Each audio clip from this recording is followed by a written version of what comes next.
Sector 36 real గా జరిగిన కొన్ని సంఘటనల ఆధారంగా తీసిన మూవీ ఇది. 2 hours 3 minutes రన్ టైమ్ తో నెట్ఫ్లిక్స్ లో తెలుగులో స్ట్రీమింగ్ అవుతుంది. ఇంక ఈ మూవీ చూసాక మరీ బాగుందని చెప్పలేను, మరీ అంత బాగాలేదని చెప్పలేను. ఎందుకంటే రియల్ సంఘటనలు బట్టి తీసిన సినిమా కాబట్టి కొంతమందికి నచ్చొచ్చు, కొంతమందికి నచ్చకపోవచ్చు. కాకపోతే అక్కడ నిజంగా జరిగిన సంఘటనలు మరీ ఎంత దారుణంగా ఉంటాయని తెలుసుకోవడం కోసమైనా ఒక్కసారి అయితే చూడొచ్చు.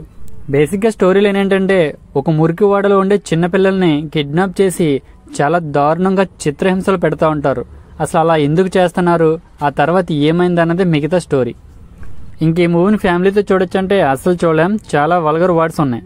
ఈ మూవీ 2006లో జరిగిన నిటారీ వరుస హత్యల సంఘటన ఆధారంగా తీసిన మూవీ ఇది. 12th ఫెయిల్ మూవీతో తెలుగు ప్రేక్షకులకు పరిచయమైన విక్రాంత్ మస్సే ఈ మూవీలో ప్రేమ్ సింగ్ అనే కిడ్నాపర్ గా నటించాడు. తను చేసిన యాక్టింగ్ అయితే నిజంగా హ్యాట్స్ ఆఫ్ చెప్పాలండి. భయంకరమైన కిల్లర్ గా నిజంగా జీవించేశాడు ఆయన. అలాంటి సీన్స్ చూసిన తర్వాత ప్రతి ఒక్కరు చలించిపోతారు. నిజంగా ఇలాంటి సీన్స్ జరిగాయా అనిపించేలా ఉంటాయి. ఫైనల్ గా నేనేం చెప్పాలనుకున్నానంటే, 2006లో జరిగిన ఈ సంఘటన అసలు ఏం జరిగింది, అసలు కిడ్నాప్ చేసింది ఎవరు, ఆ సంఘటనలో నిజాలు ఏంటన్నది తెలుసుకోవడం కోసం ఈ సినిమా ఒకసారి ట్రై చేయండి. ఇంకా మీలో ఎవరైనా ఈ మూవీ చూసుంటే ఎలా ఉందో కింద కామెంట్ చేయండి. మీకు కనుక నా రివ్యూ నచ్చితే లైక్ చేసి షేర్ చేయండి. ఇలాంటి మరిన్ని జెన్యూన్ రివ్యూస్ కోసం నా ఛానల్ సబ్స్క్రైబ్ చేసుకుని పక్కనున్న బెల్ సింబల్ని ఆల్లో పెట్టుకోండి. Thank you for watching.